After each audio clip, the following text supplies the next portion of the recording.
아름다워지고 싶으십니까? 피부를 보호하고 아름다움을 유지하기 위해 사용하는 화장품. 그런데 여러분이 사용하는 화장품의 숨은 비밀, 그동안 알고 쓰셨습니까? 눈의 라인을 또렷하고 선명하게 해주는 아이펜슬. 연필. 눈연필. 아이펜슬에 천천히 자석을 갖다 대자 눈매가 또렷해 보여요. 자석에 펜슬이 붙습니다. 아, 철이 있나? 아니 잠깐만요. 잠깐만. 와 이거 화장품의 비밀이 이게 뭐야? 그 성분이 있다는 건가요? 이 안에? 그리고 속눈썹을 길고 풍성하게 해주는 마스카라. 또 여자분들 이거 꼭. 마스카라 역시 자석에 따라 방울하는데요. 이거 신기한데요? 우와. 이는 제품에 함유된 산화철 때문입니다. 사마천. 이처럼 우리가 미처 몰랐던 화장품 속 화학 첨가물들. 야, 근데 철을 위해. 이것이 바로 화장품에 함유된 화학 첨가물들인데요.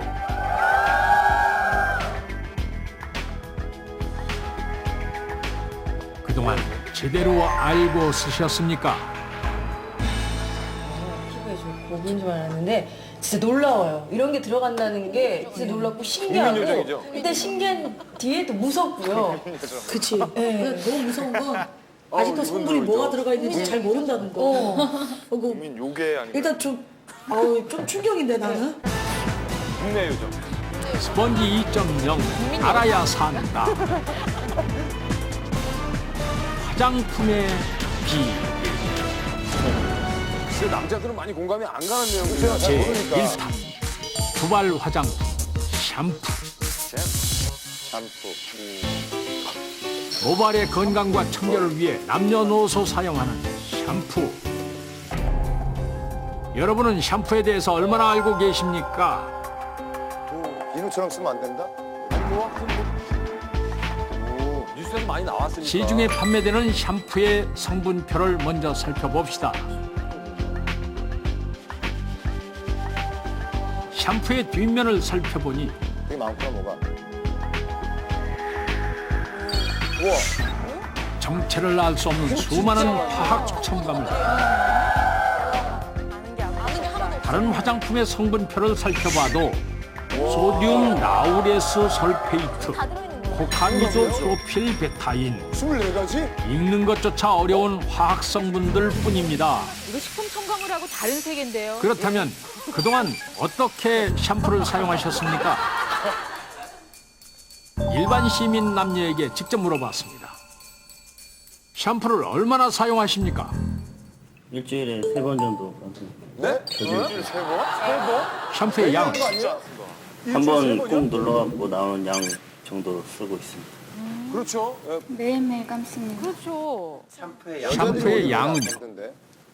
샴푸 양은 2번 정도 누르고 헹구는 것도 2번 정도 헹굽니다. 에이, 매일 안 감으시잖아요? 진짜 샴푸까지 해주셨어요. 그런데 당신의 두피에 샴푸 속 화학물질이 남아있다면? 샴푸 사용 전과 사용 후의 모발과 두피 상태 비교를 위해 형광증백제를 사용하겠습니다. 아, 보일 수 있도록. 남아있는 예.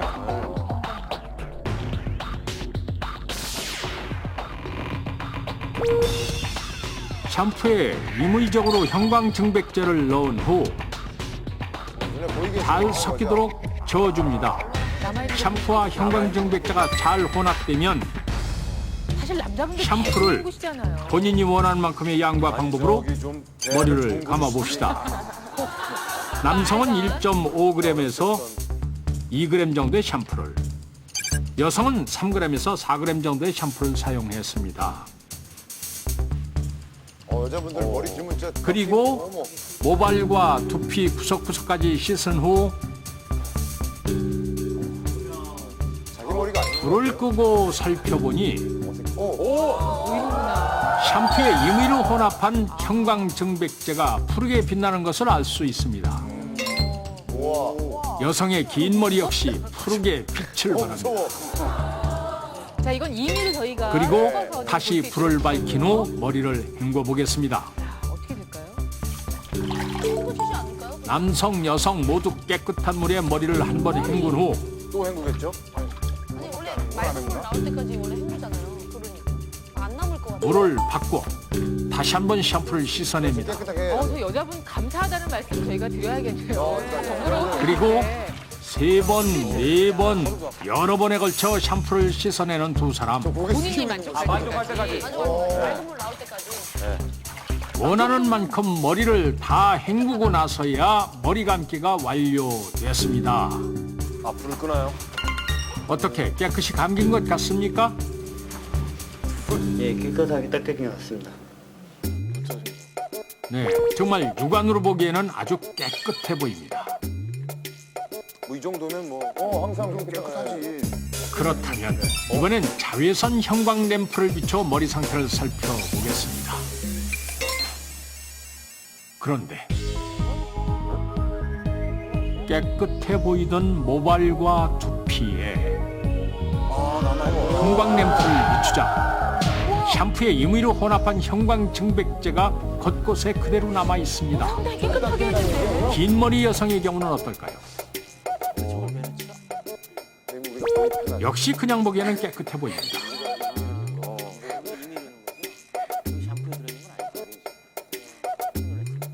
그런데 마찬가지로 자외선 형광 램프를 비추고 불을 끄자 두피와 모발에 붙어있는 형광 증백제 야, 역시 제대로 닦이지 않았습니다. 저게 이제 샴푸 하는 거예요. 이렇듯 우리의 두피와 모발에 잠재할 수 있는 샴푸. 샴푸가 머리에 그대로 남아있을 경우 괜찮습니까? 샴푸를 제대로 헹구지 않은 경우 그 잔여물은 두피에 상당한 악영향을 끼칩니다.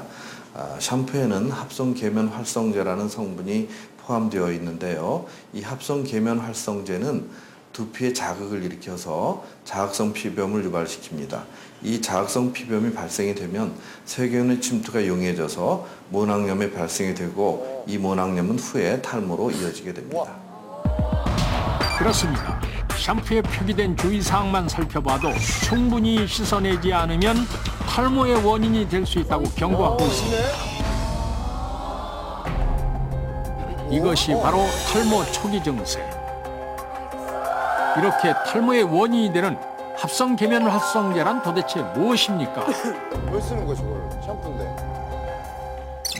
과거에 독일에서 2차 대전 당시에 석유의 부산물부터 이 합성 계면 활성제가 만들어진 것이 그 시초다 이렇게 생각할 수가 있습니다. 계면 활성제는 말 그대로 어떤 그 물과 기름 또는 피부와 어떤 배물 사이에 활성을 보유해서 물과 기름을 서로 섞이게 해준다든지 또는 그 피부에 있는 배물들을 쉽게 제거시키는 그런 작용을 하는 물질들을 우리가 총칭해서 계면 활성제라고 부르는 것입니다. 물이 담긴 비커에 기름을 부어보겠습니다. 역시 섞이지 않는 물과 기름. 아래 위로 층을 이루고 있습니다. 유화제 아닌가? 그러니까 섞이가는 게 유화제인데. 유화작용을 하는 이 계면 활성제를 첨가해 보도록 하겠습니다. 이 비커에 계면 활성제를 넣으면 어떤 변화가 일어날까요? 혼합을 하겠습니다. 아, 섞이는구나.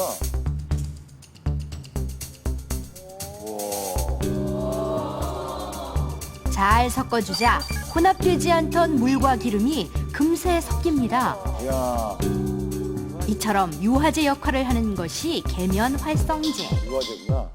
즉, 물과 기름에 모두 잘 섞이는 계면 활성제가 물과 기름에 결합해 오염물질을 떼어내는 겁니다. 때문에 두피의 때를 제거하는 샴푸에도 빠짐없이 함유된 합성 계면 활성제.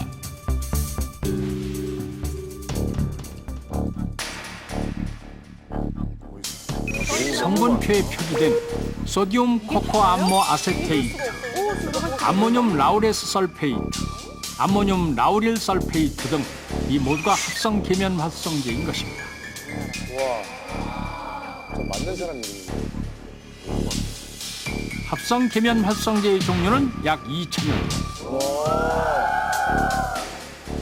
그 종류만큼이나 합성 계면 활성제가 쓰이는 용도도 다양합니다. 김서림 방지제, 유리에다가 주방에서 사용하는 주방 세제,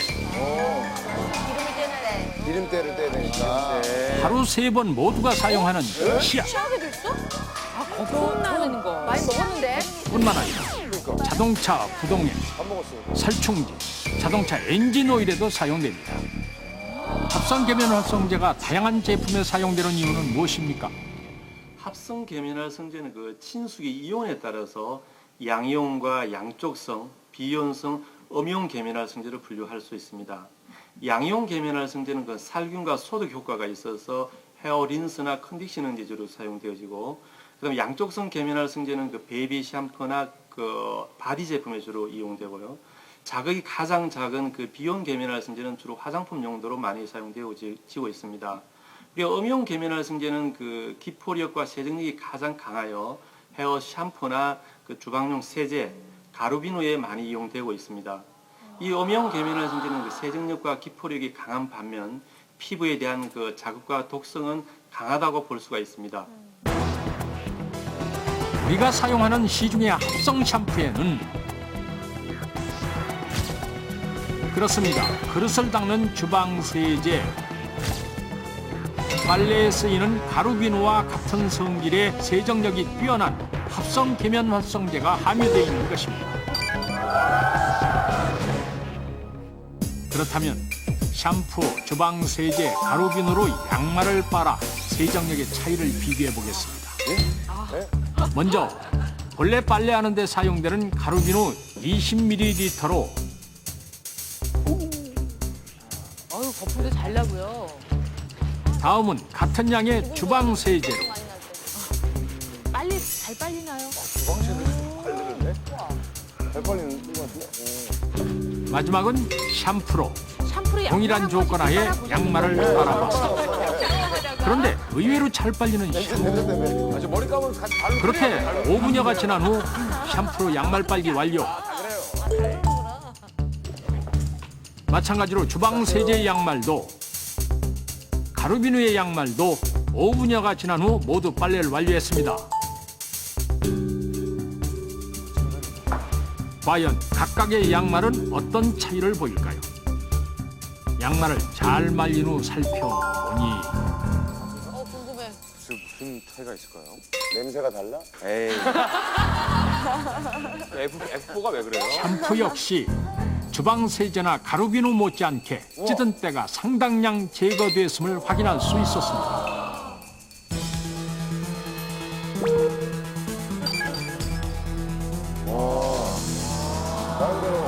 샴푸, 주방 세제, 가루비누는 함량 차이만 있을 뿐 모두 합성 계면 활성제가 함유되어 있는 것입니다.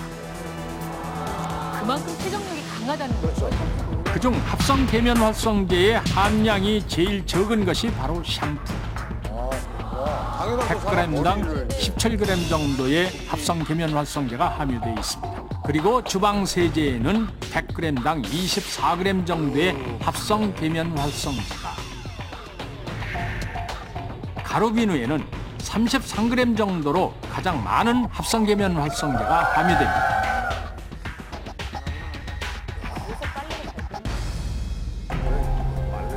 하지만 세정력이 뛰어난 만큼 자극성도 강한 샴푸 속 합성 계면 활성제. 모발과 두피에 잔여물이 그대로 남을 경우 두피의 각질층을 무너뜨리고 내부로 침입, 결국 모모 세포를 공격해 탈모의 원인이 되는 것입니다.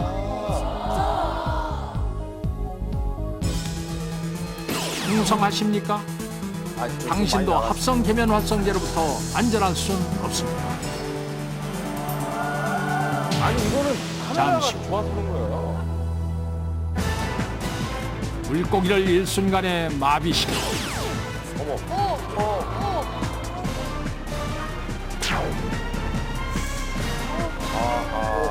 놀라운 세정력과 독성을 보여주는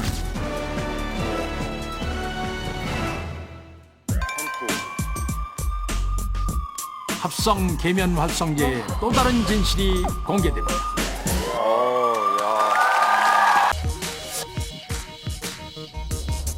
그동안 무심코 매일 사용해온 샴푸. 그런데 탈모와 모낭염의 원인이 될 수 있는 화학 첨가물 합성 계면 활성제에 대한 충격적인 진실.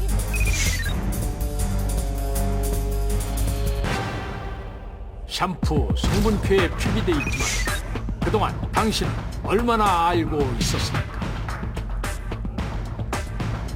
뭐 음식에 들어가는 유화제 역할을 하는 거예요. 미에대학 의학부의 사카시타 사카에 박사는 그의 저서에서 이렇게 기술했습니다.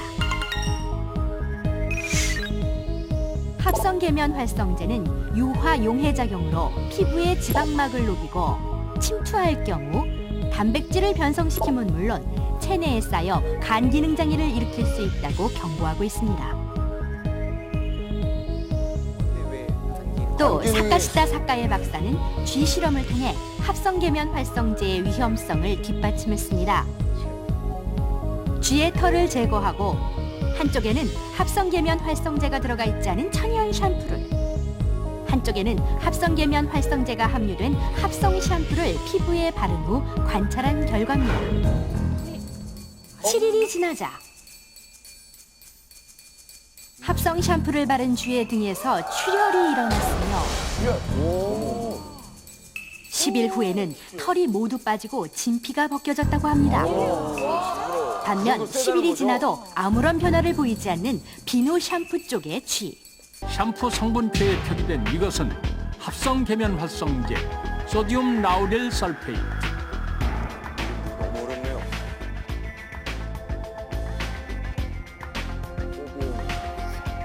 세정력이 강한 음이온계 계면 활성제 중의 하나로 샴푸나 세제 등에 주로 사용되며 SLS라고도 불립니다. 물고기 실험을 통해 비교해 보겠습니다. 한쪽에는 합성 계면 활성제를, 둘 다 잘 살았습니다. 또 한쪽에는 천연 계면 활성제를 넣고 물고기의 상태를 관찰합니다. 이렇게 3분이 흐른 후 전혀 움직임을 보이지 않는 합성 계면 활성제 쪽 물고기와 여전히 생생한 모습을 보이는 천연 계면 활성제 쪽 물고기. 높은 세정력을 지니고 있지만 우리의 두피와 모발을 위협하는 합성 계면 활성제.